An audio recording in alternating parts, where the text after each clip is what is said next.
Did God create evil? Is God the source and origin of evil? That's an interesting question. Before I chose to follow Jesus, obviously the thought was, well, yes, if he does even exist, if there is even such a thing as God, and what we can experience here submissive to the natural realm as evil, well, it must come from God. He is the almighty creator, so they say. And if he knows everything and does everything, then obviously, if we're gonna hypothetical, God would be the source of evil. He's the one who created evil. I mean, didn't he not create Satan? And what a vicious God that would be. Very malicious God. Plotting and scheming. Premeditated, sinister. Creating mankind just to have us destroy ourselves. Right? We may have entertained those ideas, those quote-unquote arguments, if there even is a God, right? To appease the believers who think themselves wise to follow a mythical figure in the sky, an old man with a beard, right? Some of us used to entertain that persuasion of life, that worldview, thinking ourselves so wise. We follow the experts, the science. The science has proven that there is no God. But if there were to be a God, I wouldn't follow him anyways. Look at all the evil that's in the world. He must have created evil, right? We kind of had that persuasion for a time, some of us. Some of us fell prey to that persuasion until we kind of reached moments in our life, providentially, in which we started to think freely. We spoke about it all the time. I'm a free thinker, enslaved to the shackles of a dark dungeon where you can't question anything and you must be driven by the selfish agenda of the godless. And then we started to think for ourselves, and we're like, hey, wait a minute. Let me investigate. Let me look into these things a bit further. And we followed the rabbit down the hole, all the way down, and it brought us back to a light, didn't it? We want to read an article from our friends over at christiancourier.com, and the article is available in the description of this session, so you can check it out on your own dime and time if you want to read it slower or look into things more profoundly. But we're going to read an article from our friends over christiancourier.com. Now, they are a sound location with good gospel material, always pointing us to the scriptures. I may not agree with everything they've written or all of the positions they take. There is no doubt locations of disagreement that I have with the brethren over at christiancourier.com, but it is over matters of opinion, one's personal conscience and whatnot. It's not a matter of the fundamentals. It's not a matter of doctrine, okay? But they are a sound location for gospel material. If you're looking to learn about a certain thing in a certain way, they are certainly there to help you out. And they have literature. You can purchase some of their books, which are wonderful commentaries, and again, they guide you through the scriptures, if you will. But you have to have an independent thought, right? You have to think for yourself, and you got to kind of investigate these things. So, all of that good stuff. Now, let's put the article up on the screen, you and I, and we shall start to read and see what it has to say in regards to, well, did God create evil? Did God create evil? How can God be viewed as good when the Bible suggests that he created evil? I mean, aren't we to take the Bible's word for it? What about that? And this, of course, was written by our dear brother Wayne Jackson. May he rest in eternal peace. Did God create evil? Let's see here. Let's quote from what's going on. Quote, if God is only good, why does the Bible say he created evil in Isaiah 45:7? That's a legitimate question, right? I asked the same thing myself once. We should ask the same question. Aren't you curious? If you're coming from a Gentile persuasion or out there in the unbelieving world, a question that is commonly circulated among folds and locations. Yeah, of course. If that's the case, by all means, let me know. But with anything, asking a question, where does the question come from? What's the motive behind the question? I'm going to share a quick illustration. Those of you who have been following the podcast for a while will know the illustration, but it proves to the point. Now I'm just taking a drink of coffee here.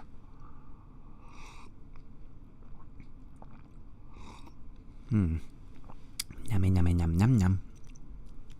Yeah, so the location of the question is very important. What's the motive of the question? In other words, if it's from a pure motive, then you will get the answer. If it's not from a pure motive, you'll evade the answer. In other words, two individuals, same community asking the same question. What do you mean? Two individuals who live in the same community asking the same question. The question they are asking is, are there any police officers here? What's the difference? One of them is asking for assistance. One of them is seeking public assistance from the law because his house has been burglarized. Are there any police officers here? He seeks assistance. Quick, please, I'm desperate. Someone has burglarized my house. I need the law. I need the law for assistance. Please, are there any police officers here? The other individual is asking if there are police officers there because he's seeking to evade the law. You see, he is the burglarizer. He robbed his neighbor. So he's seeking to evade the law. He wants to run away from the law. So he's asking the question from a very different perspective. Are there any police officers here? He's seeking to run away from the law. Well, if God is only good, why does the Bible say he created evil? Are you asking with a pure motive? Are you truly seeking to understand the question, to know the answer? Or do you think it's some kind of a quick snippet win for the unbelieving persuasion of our worldview? Well, that makes the difference, doesn't it? That's why the scriptures would say certain things like seek ye first, or seek, ask, seek, and knock. Like, it's a true, independent, free will activity you must participate in. You must willfully from your heart seek an answer because the answer can be given, and that's what it's all about. So in order to fully understand Isaiah 45:7, the article continues, at least a slightly larger portion of the immediate context needs to be surveyed. And that's what takes place all the time, if I may add. When someone kind of takes a Bible verse, when a critic or an opposition, an unbeliever seeks to, just have this standoffish one verse thrown at you, like, hey, look at this verse says that, so therefore this, that, and the other. Well, it's wise for us to kind of take a breath and be like, maybe what he's saying is true. I want to be open to that. I want to entertain that fact. Maybe what he is saying is true. In the pursuit for knowledge of what the scripture is teaching, you have to be open to that idea. Maybe what I've been believing is wrong, and I need to entertain the thought that maybe what he is saying in the verse he is showing me is right. But to know that, I need to read a bit more. Like, in other words, I need to understand the context. I need to read the verses before and after. So at least a slightly larger portion of the immediate context needs to be surveyed. The prophet, on behalf of the Lord, he wrote, I'm quoting now here from the verses, I am Jehovah, and there is none else. Besides me there is no God. I will gird you, though you have not known me, that they may know from the rising of the sun, and from the west, that there is none besides me. I am Jehovah, and there is none else. I form the light and create darkness. I make peace and create evil. I am Jehovah, who does all these things. Isaiah 45:5-7. A bit more insight into the verse, which says, create evil. And immediately my mind is going somewheres. As I'm reading this verse and I'm looking at the argument, and I'm thinking of another location immediately that came into my mind, which is the location of the Pharaoh in the age in which God had heard the cries of his people and were going to liberate his people through the leadership and vessel of Moses. And we read numerous times in that account in Exodus where Pharaoh's heart was hardened, and at times it would say God hardened his heart. Was God infiltrating and removing Pharaoh from his free will? kind of like in an example of a demonic possession. Like, would God infiltrate the mind of Pharaoh, remove him from his free will to make a decision, and purposely, high-handedly, willfully turn his heart into an evil, or darken his heart, or harden his heart? We had to study that. We had to learn what that actually meant. And we learned that no, God was not possessing Pharaoh. He was not infiltrating the mind of Pharaoh, taking him away from his free will and hardening his heart. The context was that God was demanding that Pharaoh release his people, and that infuriated Pharaoh, for Pharaoh thought himself God on earth. And how dare this other God, this Hebrew God, tell me to release the people? I'm not going to do that. So every time he heard that he needed to let the people go, his heart hardened. So in essence, God was hardening his heart by telling him, you need to let my people go. That's the bridge, that's the understanding, that's the context, and that's the accuracy of the hermeneutical process, the science of interpretation. You have to learn its surrounding, its entourage, to understand what it is saying, what it is meaning. So when God says, I make peace and create evil, what is he saying there? Because that would, if we insert it into a particular unbeliever's critique of it, well, then there's a contradiction, because in other locations the Bible would say that God would not do that. He does not create evil, he would not do that kind of thing. So what's happening, right? We want to learn. We want to go a bit deeper into this. Beginning in the previous chapter and continuing into the present one, the Lord argued the case for his sovereignty over the nations, because that seemed to be the theme, the running theme of what we were reading there. Like, I am God, there is only one living God, and I am he, and all these other idols, these idols, these other gods, well, they're not, they hold no divine deity. They are not power. They are not authority. They're not living, right? So that kind of seemed to be what was the thing. So the Lord argued the case for his sovereignty over the nations, particularly his right to deal with his chosen people, the nation of Israel. Now Jehovah had blessed the nation wonderfully, but his people had rejected him time and time again. Why do we do that?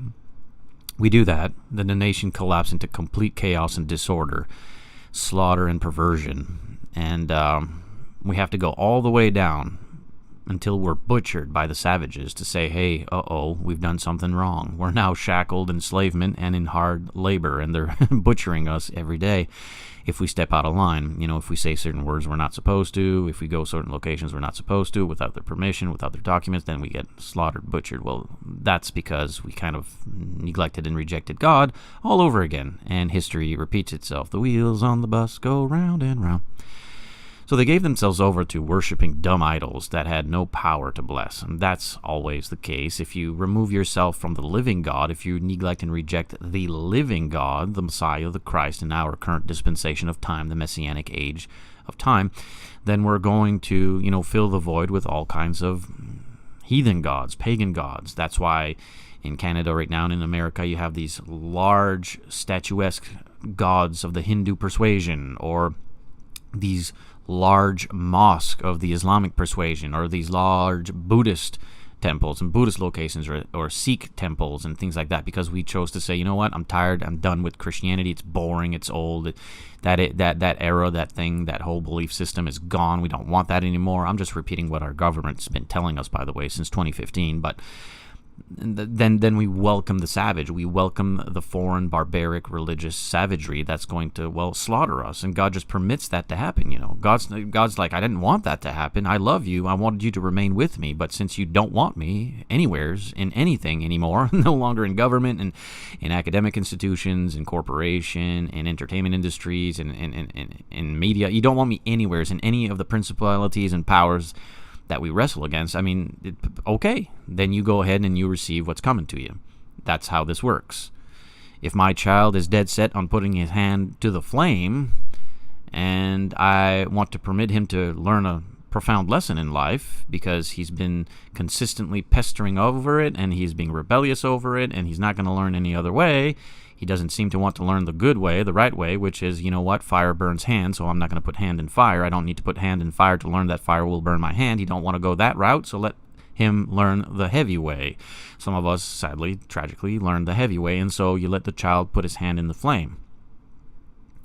Well, did I create that moment? I permitted that moment. That moment is here and now, and he puts his hand in the flame and says, "Ow, I burnt my hand. I need God again to tell me that fire's bad for my hand, and I won't put my hand in the fire again, and I'll teach people not to put their hands in the fire." And there you go. Lesson learned. Well, the people gave themselves over to worshiping dumb idols that had no power to bless whatsoever, and they chose that over the living God who had blessed them with security, ancestry, land, all sorts of wonderful nourishment. No, don't want that anymore. Let's go to the decay of civilization. No longer any integrity in our service, in our products, in anything. That's kind of what's happened over here as well. The diminishing quality is just astounding since 2015, like how goods and services is just sewage. Can't get any. And it's no longer our own kind and the integrity we held in our culture and the heritage and all that kind of stuff. So you can understand that from people who bow down to idols, they're not going to see the quality that's necessary in goods and services, in product, in civilization. They're not going to see that. They're accustomed to defecating and eating in their defecation and swimming in their defecation because they think it's God. You think their gods are being appeased and they're being blessed. No, they're dying of disease and starvation because, well, cows are gods and we can't eat the cows kind of stuff. Well, that's what we have here now. That's what we embrace. All these different nationalistic, foreign, barbaric powers and their gods. Well, dumb idols. They have no power to bless whatsoever. They just bring chaos and disorder into the community. And those who surrender to that, well, they make the law-abiding citizen out to be the enemy, and they make the enemy out to be the law-abiding citizen, and they call evil good and good evil, and all that kind of stuff takes place. Welcome to, our current age here in the Great White North. In vain worship, the Hebrews had demonstrated an incredible lack of understanding. As a result, the kingdom of Judah would be punished with a period of Babylonian captivity, time and time again. Why are we going to be butchered by, the foreign barbarians and their gods? Well, because we don't want Jesus anymore. That's old. That's never coming back. That's what every principality and power currently in Canada has been telling us since 2015. That age is done. No use trying to be nostalgic about it. No use trying to keep it. It's over. It's never coming back. And they always seem to insert, and what I find interesting, friends, if you're listening here, what I find interesting in our current principalities and powers here in Canada is every time they speak this way, and they make it quite public. It's in their manifesto. It's the public global power and the communist regime to, replace us and to have us slaughtered. No, it's not conspiracy. You can read this. This is no longer among the field of the foil hat individual. This is actually public knowledge. You can read it from the horse's mouth. You can hear it from the horse's mouth. Okay, so that aside, they want to replace us. They want to slaughter us because they have to depopulate us. There's too many people on Earth. This kind of not godless nonsense they've been spewing forever. Well, they always insert, and the age of America is at its end. Like America is the prominent enemy, right? They are the pinnacle and the bastion of it all. They are the example. They must be destroyed. I mean, that's why naturally, since Canada is joined at the hip with America, I mean, evil must come from Canada to infiltrate America and pollute America and turn into what our current leaders here in Canada are saying, which is America's the enemy and we must destroy them, and their age is coming to an end. In other words, kind of like they've been grooming us that we're going to war with America. Yeah, that's a smart thing. Wow. Okay, genius. Well, how did that come up? Well, because we let Jesus go. We don't want Jesus anymore. We don't want Christian values and principles guiding us. We don't want the wisdom and insight of the scriptures no more. We don't want that independence. We don't want that sovereignty. We don't want that liberty. We want nothing of it. And those who represent that in America are the enemy. So we need to go to war with America. We need to get rid of America. Now, I'm speaking spiritual and moral things that have been hijacked and are now perpetuated and delivered by political regimes and socio-political affairs and policies, okay? You can only see this from the geopolitical level. In other words, you have to look further than your own nose to understand these things. Well, it's the same thing. Like, I'm not taking out any outlandish model here. We can see it through the scriptures of old.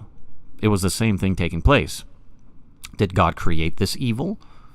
Well, let's keep reading. Eventually, though, the Lord would forgive his people and bring them back into their land again. And such is the repetitive nature of the people, spiraling downwards against God, becoming the recipient of hard labor, being butchered, no sovereignty, no liberty, no freedom, no land, no ancestry, no security, all gone. And once man has been made to attain that lowly state within the dirt, then he starts to look up and say, you know what, we messed up as a society, as a people, as a household. We messed up. We went against God. We need to return to God. And guess what? God loves us so much. Every time we do that, he says, there, finally, my children, you smartened up, didn't you? I let you put your hand in the flame. It burnt you, and you sought forgiveness. You sought love again, and compassion, and benevolence, and togetherness, and unity, and guidance, and well, I'll give it to you now, because you've learned a lesson. He's the loving party in all of this. So the providential instrument in accomplishing the momentous task would be a Persian king, Cyrus by name. Okay. His presence on the earth was yet a century and a half in the future. Was in connection with Cyrus' role in the divine plan that the dramatic declaration of chapter 45, verse 5 through 7 was made. So context, again, is important to the age they were living and what was happening there. Again, we're answering the question, did God create evil? Does God create evil? Is God evil? He would have to be if he creates it, right? Well, context and understanding and reasoning and having a humble heart to find ourselves as sincere and transparent students of the scripture, of the text, of history, inspired and secular, we learned the answer. In this announcement, several important truths are stated. Okay? Number 1, the Lord God is unique. No idol can begin to compare with him. Never has, never will. And those who fall prey to thinking so, again, are part of the problem, welcoming barbarism, unrighteous violence, division, chaos, disorder. Just a complete mess. And the removal of sovereignty, freedom, liberty. Every time. Doesn't matter. We have the model. The science proves it. Tested. Observed. Every time. Through thousands of years of human history. Time tested. One is a fool, a high-handed fool to think otherwise. They're just belligerent, rude, and obnoxious. They scream at the top of their lungs. They hate Christ. They hate Christianity. They welcome the very thing that's slaughtering them. No, the God of the Bible, the living God, the great I am, the Ancient of Days, he who has always been, is now, and will forevermore be, the God of Isaac, Abraham, and Jacob, the living God. He is true and real. He's always been. But when we neglect and reject him, when we choose to neglect and reject him and become hostile against him and hate him, well, you find yourself in a nation where you're no longer permitted to drink from a plastic straw, but you're permitted to slaughter a human life and throw his body parts in a plastic bag for profit. See, that's what happens. You live in a world, in a community, in a nation that can no longer discern basic human biology. And you start to recognize that your justice system, your judges, and the principalities and powers all around you, and law enforcement, they no longer look like you. They are no longer of your culture. They have no remorse, nor care, nor skin in the game for your well-being. They'll drag you out of your house, publicly execute you, or put you in prison because you quoted the scriptures that so clearly interpret saying, homosexuality is a sin and you can't go to heaven. It destroys communities. That's what happens when you no longer seek to adhere and submit to the uniqueness of the great I am. But call me a fool, call me crazy. I'm part of the problem, you see. I'm an enemy now in my nation. I'm a happily married man.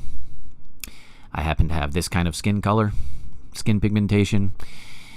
I have children. We work hard. We go to church. We contribute to society. We are benevolent, compassionate, and kind. See, we're the enemy. They need to get rid of us. They've said so. Why? They don't believe in no God. They don't need people thinking there's a God in the sky who's wiser than the government? They want you to bow down to Pharaoh. They want you to bow down to Pharaoh. So the Lord God is unique. No idol can begin to compare with him. No other model has been successful in life. How did the Western Hemisphere become so successful? Why are we a first world nation? What's the difference between us and the third world? Well, again, look further than your nose and start to put the puzzle pieces together. You'll figure it out. Point number 2. By his power and in the utilization of the mysterious modes of providence, Jehovah would, quote, gird, in other words, empower Cyrus. He would equip him for the task that he was to accomplish. Okay? Point number next. Though the Persian commander was unacquainted with the true God, that fact would not hinder the Lord's use of the ruler. Point number next. As a result of Jehovah's orchestration of this feat involving the release of his people, his holy name would be glorified from the east to the west, in other words, throughout the earth. Okay? Point number next. The Lord's uniqueness would be apparent. Going to learn a lesson. And as always, throughout history, at the end, God is the sovereign success. He wins. He conquers, he wins, and all who are in him faithfully persevere and conquer and win. Point number last, Jehovah's creative and providential powers stand as evidence of his divine identity. The article continues from our dear friends over at christiancourier.com. It was in association with this final declaration that God said, quote, I make peace and create evil. You see, you understand there's a path now. In order to understand this statement, it must be viewed in concert with the overall affirmations of Scripture relative to the character of the Lord, his person, his being, his spiritual sense, divine, deity. Jehovah is absolutely holy. That is an undisputed, objective, absolute reality with tangible evidence, defendable in an honorable court of law. Jehovah is absolutely holy. He's unique, he's set apart, he lives. He holds all power. He is eternal. Isaiah 6:3, Revelation 4:8, and another host of scriptural locations for evidence. Quote, his work is perfect. Quote, all his ways are just. He is a being of, quote, faithfulness, who is, quote, without iniquity, and is both, quote, just and right. Deuteronomy 32:4. Moral evil cannot be attributed to the Creator in any way. Habakkuk 1:13. Okay, James 1:13-14.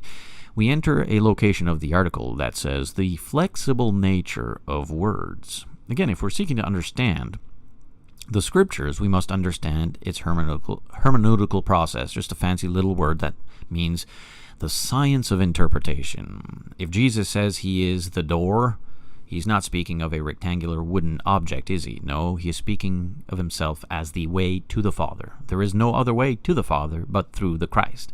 Okay, well, that applies in principle to everywhere else in the Scriptures.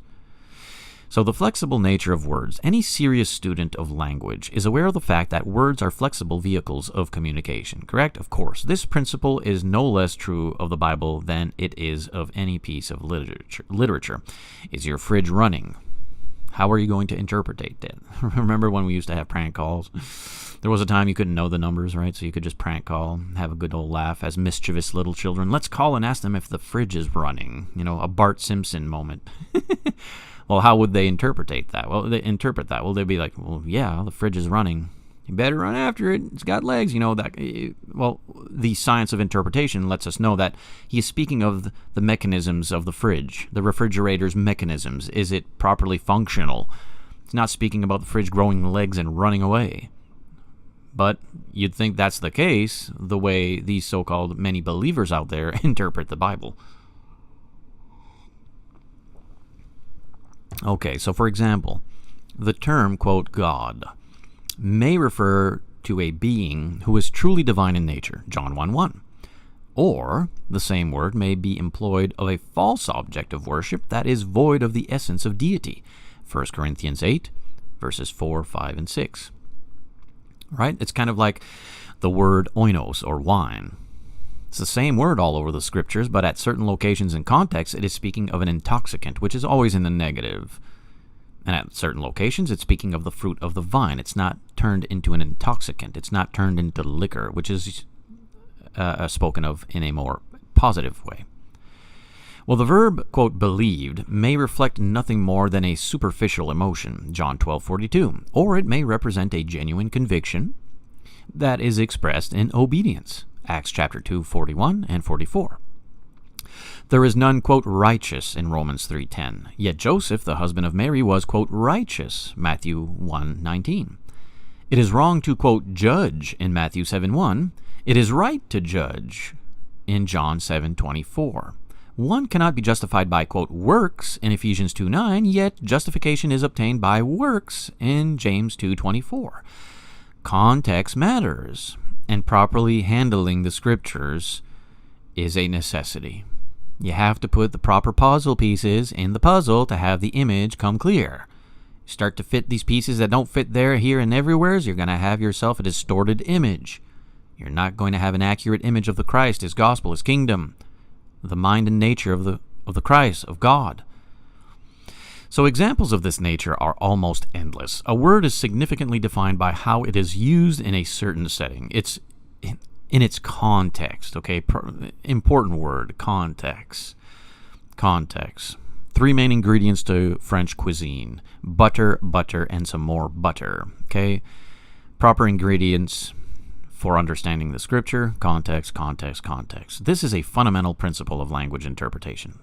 We enter now the location of the article, which says the varied use of, quote, evil in the Scriptures.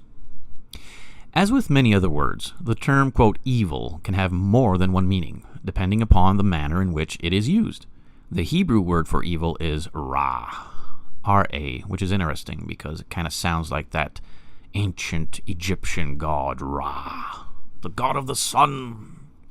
The sun god will bless us, Ra, which derives from a root meaning to spoil or, quote, to break in pieces. Interesting. Now the location of the article is called Sin is Evil. Obviously, the term, quote, evil may be used with reference to sinful activities. Ezekiel rebuked Israel for her worship of idols in chapter 20, verse 39, which rebellion was characterized as, quote, evil in verses 43 and 44. Jesus once spoke of evil thoughts that produce a variety of ungodly actions. An example, fornication, theft, red rum, etc. You can read that in Mark chapter 7, verse 21, 22, and 23. The location of the article, now titled Catastrophe or Disaster, is evil. Now, on the other hand, quote, evil may refer to a disaster of some sort.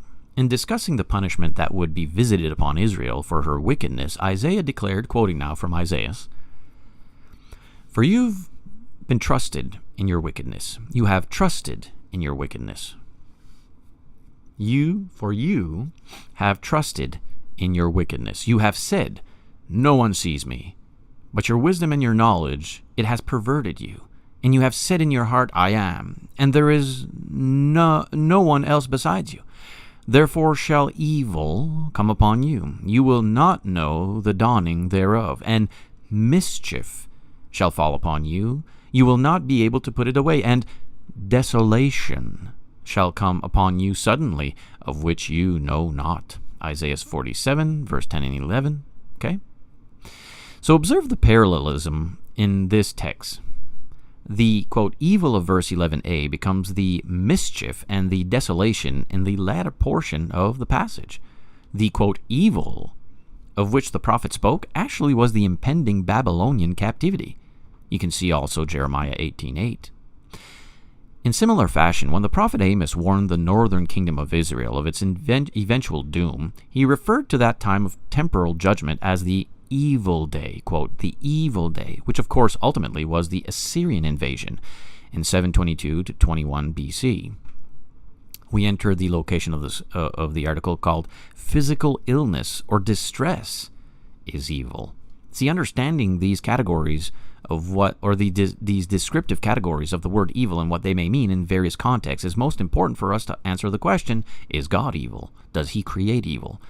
Physical illness or distress is evil. Sometimes, quote, evil can simply refer to physical infirmity. Solomon admonished those still in their youth to remember the Creator in the vigor of those early times of energy, because eventually the evil days come and the years take their physical toll. Ecclesiastes 12, verse 1. Some of those bodily ailments are then chronicled in the balance of the chapter. Okay, you can see verses 3 through 7 in that department. From the divine viewpoint, therefore, such things as national judgments and physical degeneration are characterized as, quote, evil, because all such hurtful human experiences ultimately are the result of humanity's foolish choices to engage in evil rebellion against the Maker of men. And that's why we become the recipients of the consequences that come when we do that every time in history. Every time in history. Natural evils are the result of moral evil, not in every individual situation. Consider, for instance, the case of the patriarch Job and that of Christ as well, right? Okay, but in a general, ultimate cause and effect sense. Compare that with Romans chapter 5, verse 12. Why are we over here in the Great White North the recipients of such lunacy and lawlessness, political corruption, and the removal of our sovereignty, independence, and liberty? Why are we now somehow part of some sort of global cabal filled with complete pride and control upon the citizenry, seeking to have us extinguished from existence if we do not fall in line with a very strict and legalistic regime? And why are these things happening? Why am I facing jail time for properly interpreting the scriptures regarding certain sinful activities? Why is it now somehow an illegal word to produce basic human biology? Like, why are these things happening? Well, because we don't want to follow Jesus anymore. That's why. So the article continues to another portion titled, An Objection. Is God responsible for all evil? And we've spoken of different categories, descriptors of evil. Well, frequently it is alleged, however, that ultimately God is responsible for evil. For had he not created angels and men, the evil they have generated would not exist. So the logic employed in this objection is flawed, and the critic who makes it will scarcely stay with it in a consistent manner. It's just not going to do that. No greater compliment could have been paid to man than to have been created in the very image of God. Genesis 1, 26 and 27. A part of that, quote, creation package was the gift of personal volition. That is, the ability to make moral choices. And those who say we don't have that, red flag, stranger danger, walk away from them, or from the ideology they are proclaiming. There are only two logical possibilities here. One might be created with free will or without free will. That's it. You and I are either created with a independent thinking mind, with the ability to say, you know what, I'm going to stand up, I'm going to sit down, I'm going to do what's right, I'm going to do what's wrong. Or we're just a bunch of robots, pre-programmed already to head towards hell or head towards heaven.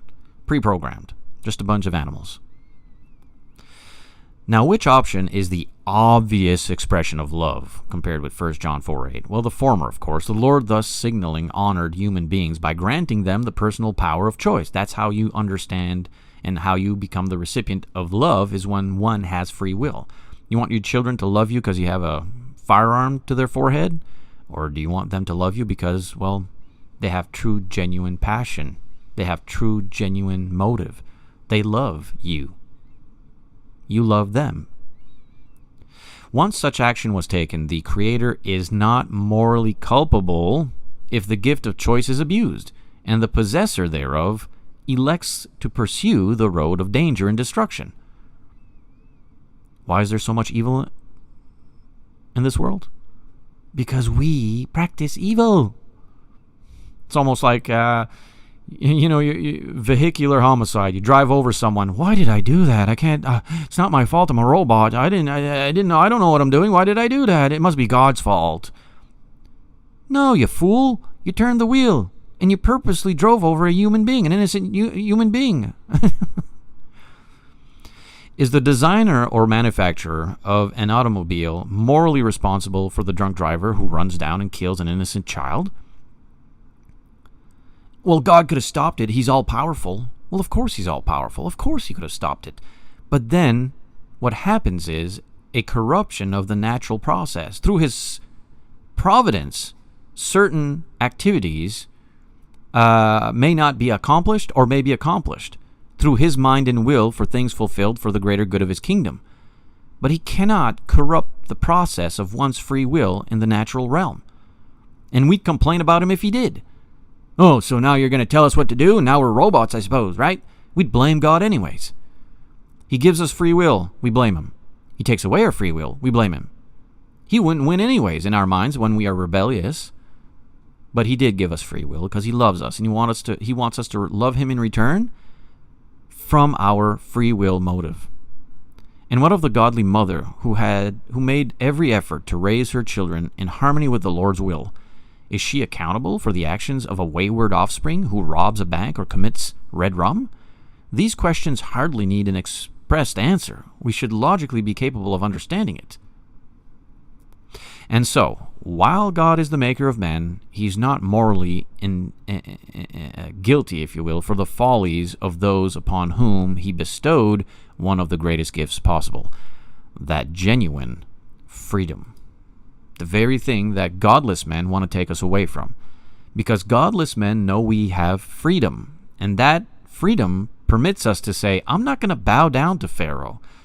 So when Pharaoh says you have to slaughter your most innocent and pervert your children and abuse your children and you have to do all kinds of outlandish things, no. That's why they want to extinguish us. That's why they keep saying we have to depopulate. We have to replace these people. We don't want them. They're not going to be part of the new world order. They're not going to be part of this new world we're creating where it's one elite power, prestige, that oppresses, suppresses, and oppresses and controls the peasants. No.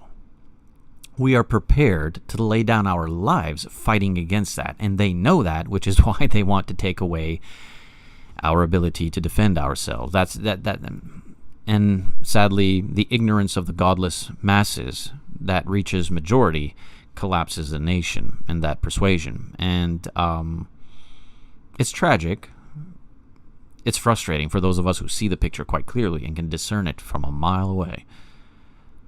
But yet it is the case. Is God the conductor of all this evil we see all around us? No, we are. At times, it's a product of the fallen world. Earthquakes, hurricanes, tornadoes, typhoons, monsoons, whatever natural disaster. That's a product of the fallen world. Our sinful activities and decisions even affect our environment. They do. What about disease? What about the poor child who departs this earth to the loving arms of the Maker at, 4, 5, 6, 7 from cancer? That's not right. No, it isn't. It's a product of a fallen world. Because of our sinful actions, it has a consequence. And what of the high-handed act of evil? If I red rum my neighbor, it's not God's fault, it's my fault. If I take a vehicle and plow it through a crowd of individuals, slaughtering some of them, it's not the car's fault. It's not the firearm's fault. It's not God's fault. It's my fault. But in an age in which nobody is no longer held accountable, everyone's entitled. What an outlandish thing to say, right? I'm the fool here, part of an ancient relic. But that's what happens to societies that choose to go against God, that choose to say, you know what, I don't want to follow the living God. I want to be the recipient of all these foreign gods and their foreign ways, to the point in which I live in a country now where you're not permitted to say Merry Christmas in a great many locations. And we had this conversation in our midweek studies last night. And isn't it so sad? It's like, you're in Canada, buddy. If you're offended by Merry Christmas, get out. And the reason the unbelieving world, and they hate the word, they don't even understand it. They hate it because it has the word Christ in there. They don't even know where it comes from. They just hate it because it says the word Christ. It's going to offend the Islamists. It's going to offend the Buddhists. It's going to offend the Hindus. It's going to offend the Sikhs. It's going to offend this one and that one and the other. Go away. Go away. Here we say the word Christ. And we have our holidays, and we have the blessing of Christian principles and values. At least we once did. At least at a time we once did. Well, here come the Babylonians. Here come the Philistines. Here come the barbarians. They're in charge now. The only redemption, the only source and cure and salvation we have, both in the spiritual realm and in the physical realm, is returning to Christ, confessing our sins, humbling our hearts.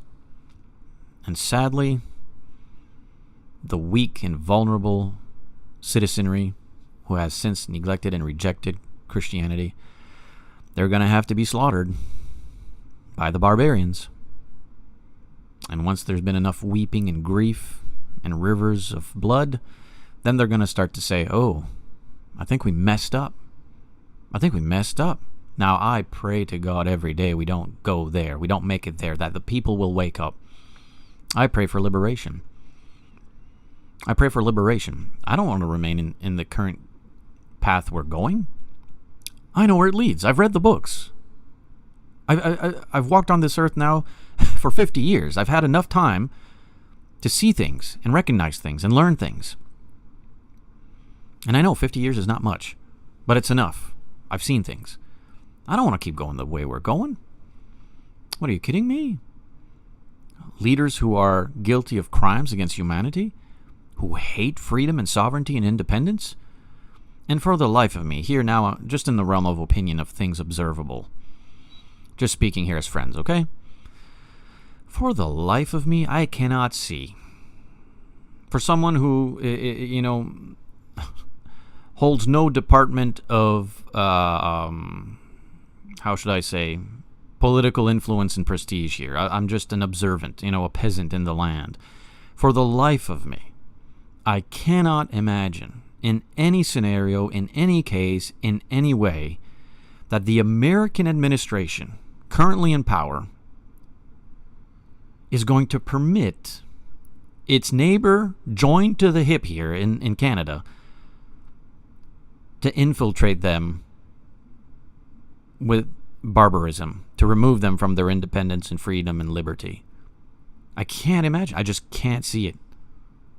I can't see it. The only thing I see happening here through the Golden Dome and the protection of the Western Hemisphere through the current American administration is that at a time, when the time is right, once all geopolitical things have been set in order, see, you got to go afar first to get things set up properly. See, some people, they don't see these things. They're so busy with worrying about what TV's telling them to worry about. They don't see the big picture. But once the current American administration has taken care of everything in the geopolitical system, then they're going to come closer home, no longer abroad with the foreigner setting things right. They're going to come home and they're going to say, you know what? Canada's a problem. Canada's the open gate here that's been flooding in all these isms, these godless isms into our nation to destroy us, to dismantle us. Can't permit that. There's no way. There's absolutely no way this can be permitted. And I know nothing, and I know enough to know that. So those who know everything, who have been given the classified documents, right, they must have that insight to recognize that Canada is a national threat to our well-being and sovereignty, independence, and liberty here. We need to extinguish that. We need to make sure that is taken out. They need to get rid of our current system, which has been hijacked by the most corrupt and greedy individuals humanly possible. The same powers and principles in power currently in our nation here in Canada are telling us we're going to war against America, and America is the enemy.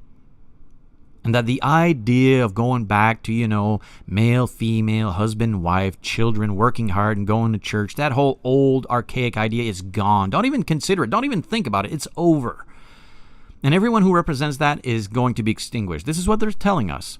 The same individual who's telling us this has 95% of his assets invested in America. You can't make this stuff up, man, but the Canadian people, my own kind and culture, are so gullible. They're so vulnerable. They're so ignorant. They swallow it hook, line, and sinker. You can't convince them otherwise. I know, I've tried. I've just given up on it. I'm like, nah, I'm not even going to talk about it. I'm just going to walk away. They all have TDS to the highest measure. Those who even call themselves conservative are infected by TDS. They can't see anything else. You know why? Because 24 hours a day, daily, weekly, monthly, yearly, 24 hours a day in every facet of human life here. Every public facet of human life here. Everything you touch and see is constantly saying, America's the enemy. Get prepared to go to war. And what are we going to go to war with? Tampons? Give me a break.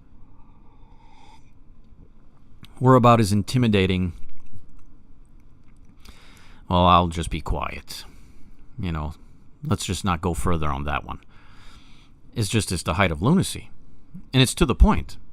God's not creating this evil. He's permitting it to take place. We're going to learn a harsh lesson. But he's not creating this evil. We're doing it. See, we think here in Canada we're going to be the next Ukraine. Oh yeah, see, America's Russia, and Canada's Ukraine. Oh yeah, this is what they've been telling us now. This is what they're feeding us now. I mean, feeding us all this nonsense. They don't want me to share this kind of stuff. They don't want us to talk about this kind of stuff. They want to make this stuff illegal. Put us in jail for this kind of stuff. No, I cannot for the life of me, which is why we're just going to sit and trust God and pray and keep doing the work. Because we can't for the life. I mean, I can't see it. I can't see the current American administration in power who understands the value of independence and sovereignty at the scoff of the fools who can't see it. Can't see how they are going to just permit Canada, joined at the hip, become the problem, or permit the problem to persist and remain. No, let's take care of geopolitical affairs first. Let's get the foreign, abroad issues in order, and then we're going to come home, and we're going to say, okay, so by the way, you're now American territory, and that's the end of it. And your current leaders are guilty of corruption and crimes against humanity, and they've been put away. So we're going to have to permit you to set up another democratic system that is not completely hijacked by the lunacy of corruption and evil. That's what's going to happen. And what we're going to have happen is also insert the balance and equality of a constitutional republic. Well, let me explain. Democracy can only take you so far. Really, it can. Democracy can only take you so far. It's a valuable, kind, and practiced political, how should I say, political tool in any nation seeking to have freedom. So you need democracy, but it doesn't hold the faculties to bring you to a full measurement of what is permissible on this earth in regards to sovereignty, independence, okay, and liberty. It just does not. And you'll understand this if you're a reasonable person. Democracy can only take you so far. We must utilize it. It's a valuable asset. But if 51% of the democratic system and its citizenry and its persuasion are given ultimate power through the utility of democracy, then they can tyrannically oppress the 49. Do you understand that? If 51% say we want to legalize red rum, which they have, by the way, and in democracy you say, well, I guess red rum is now legal. That's what's happened. And so you can see the cavity or the deficit in democracy. Democracy is good. It holds many useful qualities we must utilize in a sovereign nation, but it is not capable of telling us or giving us law preventing us from becoming oppressed by the 51%. Only a constitutional republic can do that, because a constitutional republic will say it doesn't matter if there's 51% saying that red rum should be legalized. Red rum is always wrong because red rum is told us wrong from a higher power. It wouldn't matter if there's 80% of the population. It wouldn't matter if there's 80% of the citizenry that says red rum should be legalized. It doesn't matter. With a constitutional republic seeking guidance from a higher power, we say, no, red rum's always wrong. It wouldn't matter if 100% of the citizenry say we should legalize red rum. Red rum is always wrong, and it will not be practiced. So in a democracy, though very useful, and we ought to use it, and we have been utilizing the democratic processes, it doesn't hold enough law and power to stop us from being oppressed by the 51%. We need a constitutional republic.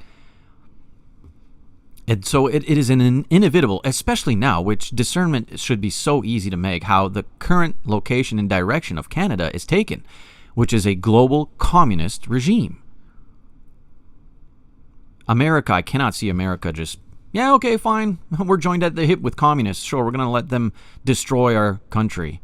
For the life of me, if I can see it so clearly as a no one, born in the middle of nowheres, uneducated, if I can see it so clearly, I can't for the life of me not think that the current American administration don't see it so clearly.